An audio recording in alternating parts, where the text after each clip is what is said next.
रविवार को मुलायम सिंह यादव की अस्थियां हरिद्वार ले जाई जाएंगी। परिवार के लोग इसे सोमवार को गंगा में प्रवाहित करेंगे। श्राद्ध कर्म के तहत हर दिन सैफई में गरुड़ पुराण का पाठ चल रहा है। 21 अक्टूबर यानी कि शुक्रवार को यहां पर धार्मिक रीति रिवाज के साथ शांति हवन होगा और इसके बाद ब्राह्मण भोज भी कराया जाएगा। मुलायम सिंह यादव की 13वीं के तमाम अनुष्ठान पूरे करने के लिए वृंदावन से खास कर्मकांड के विद्वान पंडित यहां पर पहुंचे। हाँ, बुधवार से ये गरुड़ कथा प्रारंभ हुई है और ये शुक्रवार तक 21 तारीख तक चलेगी और 21 तारीख को ही धर्म शांति हवन होगा।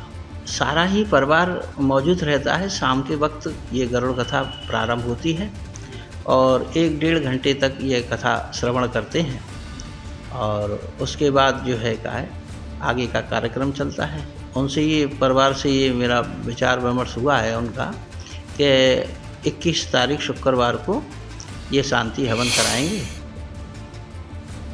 2024 की रणनीति धार देने के लिए भाजपा ने बड़ी तैयारी की है। पार्टी समाजवादी पार्टी के वोट बैंक में बड़ी सेंधमारी में जुट गई है। इसके लिए पसमानदा मुस्लिम कार्ड चला जा रहा है।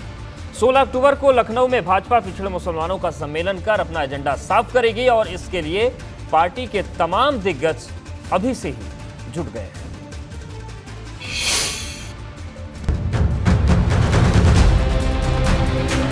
सबका साथ, सबका विकास, सबका विश्वास, इसी श्रद्धा के साथ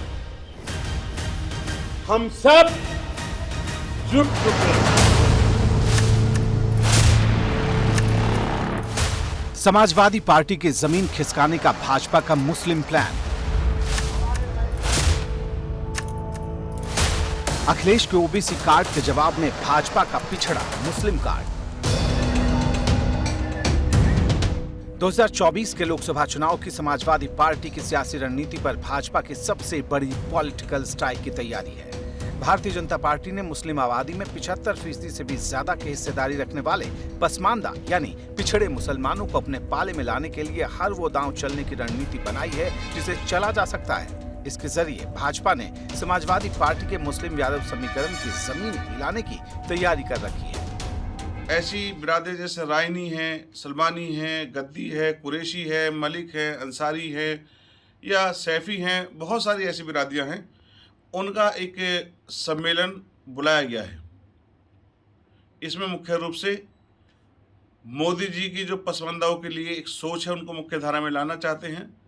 भारतीय जनता पार्टी के लिए केवल पसमानदा एक वोट नहीं है। पसमानदा यानी कि पिछड़ा मुसलमान पंडित दीनदयाल उपाध्याय जी की विचारधारा से प्रेरित होकर अंत्योदय की भावना से ठीक उसको लाते हुए उनको मुख्य धारा में लाने का काम भारतीय जनता पार्टी कर रही है।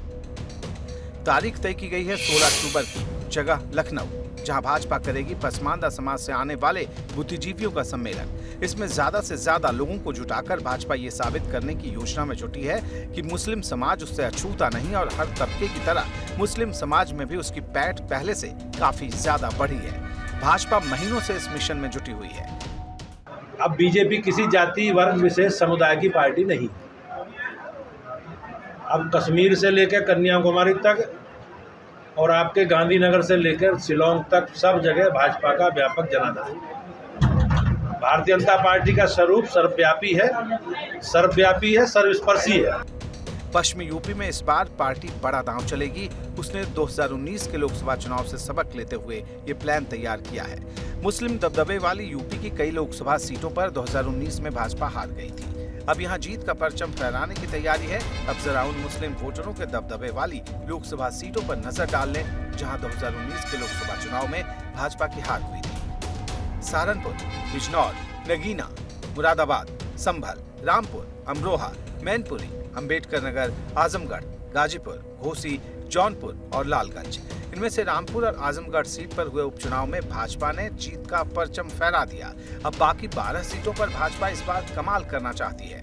इनमें ज्यादातर सीटें पश्चिमी यूपी की हैं, जहां भाजपा मुस्लिम सहित सभी वर्गों का साथ हासिल करने की कोशिश में लग गई है। कि 2024 में भारतीय जनता पार्टी उत्तर प्रदेश के अंदर प्रचंड बहुमत के साथ उत्तर प्रदेश के अंदर 80 लोकसभा सीटों में से 80 से 80 सीटों की ओर विजयश्री की ओर अग्रसर हो रही है। भाजपा की इस राह में चुनौतियां बड़ी हैं, लेकिन सबसे मुश्किल चुनौती समाजवादी पार्टी की तरफ मुसलमानों का झुकाव है, क्योंकि 1984 के बाद यह पहली बार था कि 2022 के विधानसभा चुनाव में मुस्लिम समुदाय ने किसी एक पार्टी के पक्ष में करीब करीब एक तरफा वोटिंग की। ये पार्टी थी समाजवादी पार्टी, इसलिए भाजपा सावधान है। और लगातार विश्वास, जैसे हमने कहा कि हमने अपने कार्यों से आम जनमानस में, मुसलमानों के अंदर, अल्पसंख्यक समाज के अंदर एक विश्वास पैदा किया है। और जो सपा बसपा कांग्रेस ने हम मुसलमानों को भ्रमित किया था, हमें गुमराह किया, हमारा वोट लेके हमारे उत्थान के लिए कोई काम नहीं किया, ये हम मुसलमानों को भी अब समझ में आ गया है। तभी हमने मोदी जी पे और योगी जी पे विश्वास जताया है। रामपुर और आजमगढ़ में मुस्लिम वोटरों की तादाद निर्णायक है। बावजूद इसके भाजपा ने लोकसभा उपचुनाव में अपने फॉर्मूले से सपा से ये सीटें छीन ली। पार्टी को पूरा यकीन है कि मुस्लिम समाज के वोटर सपा की जगह भाजपा को चुनेंगे, क्योंकि मोदी और योगी की सरकार ने सबको साथ लेकर विकास किया। आप जानते हैं कि समाजवादी पार्टी और उनके नेता, उनके पास न नीति है न एजेंडा है। धार्मिक भावनाओं को हमेशा मुस्लिम हिंदू कर करके अपना काम करते हैं। इनके पास प्रदेश के विकास के बारे में सोच भी नहीं है। हमारी सरकार आदरणीय प्रधानमंत्री नरेंद्र मोदी जी के कुशल मार्गदर्शन में प्रदेश के चतुर्मुखी विकास के लिए काम कर रही है। पसमानदा मुसलमानों का समर्थन हासिल करना भाजपा का पुराना एजेंडा है। 2009 से ही भाजपा की पसमानदा मुसलमानों पर निगाहें हैं। वो धीरे धीरे पिछड़े मुसलमानों के बीच पैठ की रणनीति पर आगे बढ़ती रही। 2017 में भुवनेश्वर की एक रैली में प्रधानमंत्री मोदी ने पहली बार पसमानदा मुसलमानों के हितों का खास जिक्र किया था। साथियों, सबका साथ सबका विकास ये सिर्फ एक नारा नहीं है, बल्कि ये सुशासन की आत्मा है। इस साल तेलंगाना में राष्ट्रीय समिति की बैठक में इस एजेंडे को फोकस में रखा गया। खुद पीएम मोदी ने कार्यकर्ताओं से पसमानदा मुसलमानों का यकीन जीतने को कहा था। चित्रकूट मंथन में मुख्यमंत्री योगी आदित्यनाथ ने भी इसी साल इसकी खास चर्चा की थी और अब पसमानदा प्लान को जमीन पर उतारने की तैयारी है। Bureau report, ABP Ganga.